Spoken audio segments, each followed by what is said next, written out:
Brendan Carr did an excellent job of making everything sound like a policy discussion in regards to spectrum, in regards to broadcast networks licensing broadcast spectrum. But if you read between the lines and you follow him a lot, it was pretty politicized. The power has to be redistributed in terms of the broadcast business.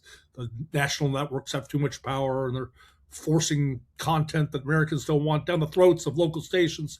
We need to empower local broadcasters. We need to give wireless spectrum to satellite guys for this exciting new technology, satellite to cell phones. It was all there. Right.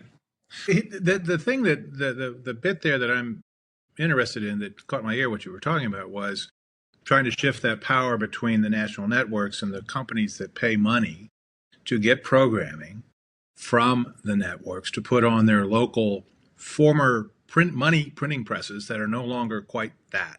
And it's interesting. So if you want more power, and I'm a network, maybe I think back to Laura Martin's in-your-face proposal back in the Jimmy Kimmel controversy last summer. She said Disney should just drop these schmucks, these yokels, these losers, and just start running it on ABC.com and Disney Plus, and let them go figure out what the programming they're going to do. And it's like, I mean, you should say that because you challenged broadcast networks. If you don't, we license you this microphone, and you have to speak to the public interest.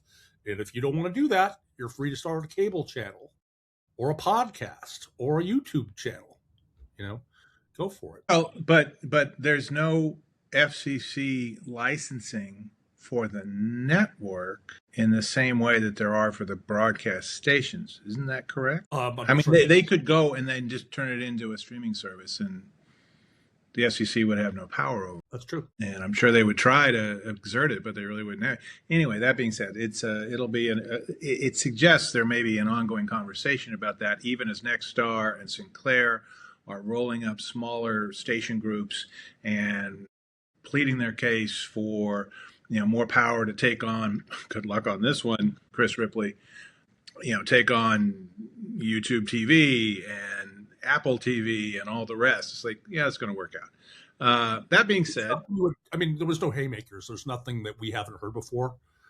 Like I said, the thing that stood out was the lack of interest. I just couldn't believe that 148,000 people attended CS. It was our best turnout post-pandemic. And this is none of them cared. None of them.